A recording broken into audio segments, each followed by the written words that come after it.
पक्के के डाकू हमारी हिंदू लड़कियों को जबरदस्ती इस्लाम कबूल करवा रहे हैं। सर इस पर कुछ ना कुछ कीजिए, वरना अगर हम इसी तरह से बंद रहेंगे और एक दिन वो दिन आएगा कि यहां से आपको हिंदू मजहब का खात्मा नजर आएगा। हमारी पूरी दुनिया में बदनामी हो रही है और हम आंखें बंद करके बैठे हुए हैं। सर कबूतर की तरह ये आंखें बंद। चाय पिलाई गई है तो उसके बाद मुझे कुछ पता नहीं चला। तो जब 3 दिन के बाद मुझे होश आई है तो मैं किसी के घर में थी। आहिस्ता आहिस्ता वो मुझे बताते गए कि हमारी शादी हो गई है, ये तुम्हारा हस्बैंड है। तुम्हारी माँ ने इस वजह से मुझे काफ़ी मारा है। मैं वहाँ तब से यहाँ पे आई हूँ, काफ़ी कुछ सीखा है। मैं घर नहीं जाती, इस वजह से नहीं जाती क्योंकि मेरी वजह से मेरे घर वालों को ज़्यादा परेशानी होती। दुनिया का हर अखबार ये पाकिस्तान के बारे में लिख रहा है कि भाई वहाँ पे आप लोग जो ज़बरदस्ती कन्वर्ट करते हो। ये कितनी ऑकवर्ड सिचुएशन है पाकिस्तान के वजीर। आप कोई पाकिस्तानी से मैं चैलेंज करता हूं, आप बताइए आपने कितने बुढ़ों को कन्वर्ट करा है हिंदुओं को, ये बताइए ना। कितने हिंदू मर्दों को आपने कन्वर्ट करा, ये बताइए। इनका फोकस लड़कियां, मैं आपको बता रहा हूं, इनको लड़कियां उठानी है। ये इनकी मर्दानगी है, यही पाकिस्तानियों की बात।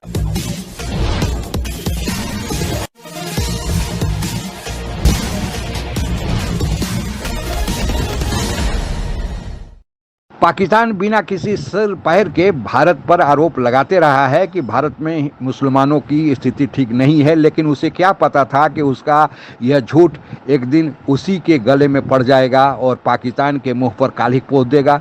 और यह कालिक पोतने वाला कोई और नहीं बल्कि पाकिस्तान का एक हिंदू संसद सदस्य ही है, जो अकेले पाकिस्तानी संसद में कहा है कि पाकिस्तान में ज़बरदस्ती हिंदू बच्चियों को धर्म परिवर्तन करके शादी की जाती है और इसकी संख्या हजारों में है। आगे की कहानी सुनते हैं। आपका मजहब आपके लिए, मैं हमारा मजहब हमारे लिए। तो ये जालिम लोग न पाकिस्तान के आइन को मानते हैं न कुरान शरीफ को मानते हैं। हमारी बच्चियों को जबरदस्ती मजहब चेंज कराते हैं। सिंध की धरती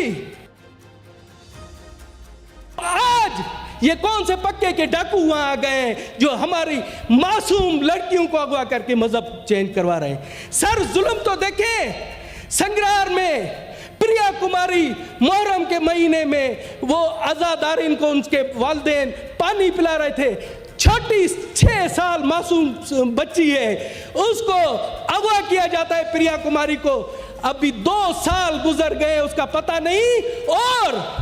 और प्रिया कुमारी को जिसने अगवा किया उसका नाम नॉमिनेट है, वो भी पक्के का डाकू है, मगर उस पर कोई सिंध गवर्नमेंट हाथ नहीं उठाती। और उसके ताने बाने एक सियासी शख्सियत से मिलते हैं, मगर जुर्रत नहीं होती किसी की कि उसको पकड़कर जेल में डाले ताकि हमारी प्रिया कुमारी आजाद हो सके।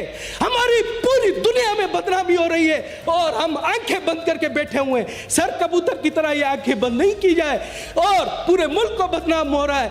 तो इस चंद जो गंदे अंडे उनकी वजह से मुल्क बदनाम हो रहा है। चाय पिलाई गई है तो उसके बाद मुझे कुछ पता नहीं चला। तो जब 3 दिन के बाद मुझे होश आई है तो मैं किसी के घर में थी। आहिस्ता आहिस्ता वो मुझे बताते गए कि हमारी शादी हो गई है, ये तुम्हारा हस्बैंड है तुम्हारे साथ जो बैठा है। शादी का मुझे कुछ नहीं पता क्योंकि वो बेहोशी की हालत में हुई थी, मुझे कुछ भी नहीं पता। उन्होंने मेरा नाम आयशा रखा था, वो खुद से रखा था। दुनिया का हर अखबार ये पाकिस्तान के बारे में लिख रहा है कि भाई वहाँ पे आप लोग जो ज़बरदस्ती कन्वर्ट करते हो।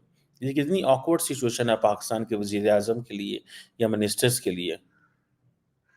ठीक है जी। सो ये अगर आप ये कहें कि हज़ारों लोगों को कन्वर्ट कर लिया गया है सिंध के अंदर ही, ठीक है जी, और पूरी सेरेमनीज़ की जाती हैं, मुझे तो ये भी पता चला था, किसी ने बताया कि कई मौलवियों ने रजिस्टर रखे हुए हैं जस्ट टू टेल देम कि देखो ये मैंने ये किया, मैंने इतने लोगों को किया। अगर देखें आप जब जबरदस्ती माँ ने इस वजह से मुझे काफ़ी मारा है। मैं वहाँ तब से यहाँ पे आई हूँ, काफ़ी कुछ सीखा है। मैं घर नहीं जाती, इस वजह से नहीं जाती क्योंकि मेरी वजह से मेरे घर वालों को ज़्यादा परेशानी होती है। इसी तरह शेखुपुरा की रिहायशी महविश का जबरदस्ती मजहब तब्दील करके शादी की गई, जिसके बाद इसने खुला के लिए अदालत से रजू कर रखा है। महविश बताती हैं कि उसके साथ रेप भी किया गया, जिसकी अजियत उसे आज भी गमजदा कर देती है। कुछ लोग हैं जो तालाब गंदा है, पूरा पाकिस्तान वो तालाब गंदा है, ठीक है। और पाकिस्तान में जो मुसलमान हैं, ये जिहाद का रास्ता है उनका। ये जिहाद का रास्ता है कि हम जन्नत चले जाएंगे एक लड़की को। आप कोई पाकिस्तानी से मैं चैलेंज करता हूं, आप बताइए आपने कितने बुढ़ों को कन्वर्ट करा है हिंदुओं को, ये बताइए ना। कितने हिंदू मर्दों को आपने कन्वर्ट करा, ये बताइए। इनका फोकस लड़कियां, मैं आपको बता रहा हूं, इनको लड़कियां उठानी है, ये इनकी मर्दानगी है। यही पाकिस्तानियों की कई केसेस हैं, एक साल में 1000 से ज्यादा, यानी कि every single year more than 1000 Hindu girls are converted. Hindu बुजुर्ग महिला, हिंदू बुजुर्ग आदमी, हिंदू लड़के, ये कन्वर्ट नहीं करे जाते, कोई मतलब ही नहीं है। जो भी लड़कियां कन्वर्ट हो रही हैं, ये 9, 10, 11, 12 से लेकर 18 साल तक की उम्र की लड़कियां कन्वर्ट हो रही हैं। इसके अलावा कोई गरीब हिंदू, मतलब उनकी गुर्बत का फायदा उठाया जाता है। उन्होंने कहा ये गरीब हिंदू जो है, उसकी बेटी कोई किसी की जायदाद तो थोड़ी है कि वो उसको आप जो है वो कन्वर्ट कर लें। कई लड़कियों को अगवा कर लिया जाता है।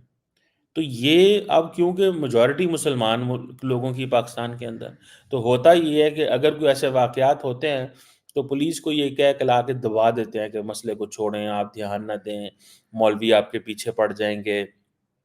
ये चीज़ें बड़ी अहम हैं। और इसमें भारत की सरकार को कुछ ना कुछ करना पड़ेगा। सीए वीए वगैरह, ये जो लोग हैं सीए का विरोध कर रहे हैं, इनको लगाइए कोने में, ठीक है, इनको लगाइए कोने में। ये हिंदू विरोधी लोग हैं और हम मांगते हैं, हमारा अधिकार है, हमें सीए चाहिए। हम चाहते हैं कि वहां पे बहन बेटियां सुरक्षित भारत में आए। भारत इतना बड़ा देश है।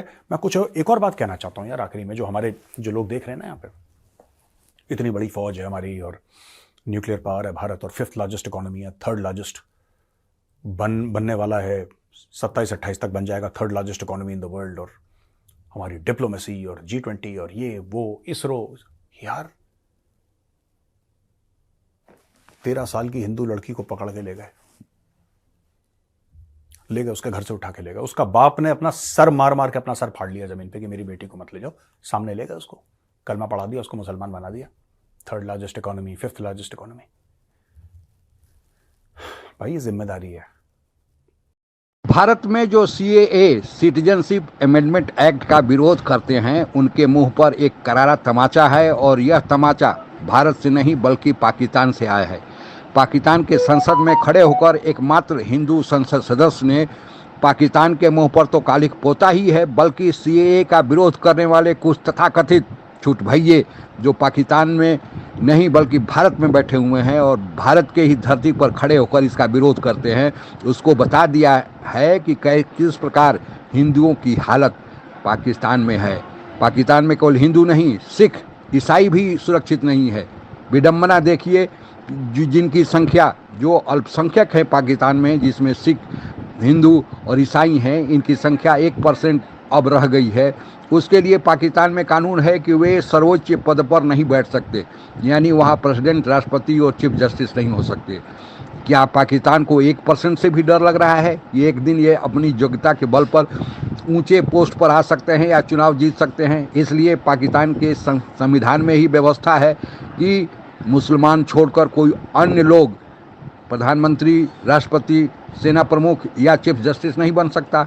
यह असुरक्षा की भावना पाकिस्तान में कैसे आ गई? और दूसरी तरफ जो लोअर ग्रेड के काम है, जैसे गंदगी साफ करना, मैला उठाना, इसके लिए केवल ईसाई ही बुलाए जाते हैं, यानी हाईएस्ट पद पर मुसलमान और छोटे पद अल्पसंख्यकों के लिए।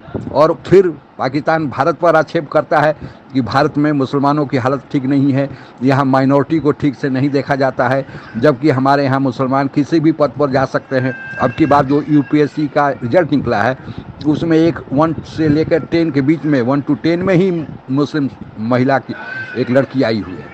तो पाकिस्तान के मुंह पर जो कालिख पोता गया है, पाकिस्तान अपने मुंह को धोए। और भारत में भी कुछ तथाकथित लोग बैठे हैं जो CAA का विरोध करते हैं, जिनका भारत ने कानून बनाया है कि धर्म के नाम पर अगर सिख, हिंदू, ईसाई के साथ कोई मतभेद होता है तो वे पाकिस्तान, बांग्लादेश, तालिबान, अफगानिस्तान छोड़कर भारत आ सकते हैं। यह क्या गलत है? आज के लिए बस इतना ही। जय हिंद।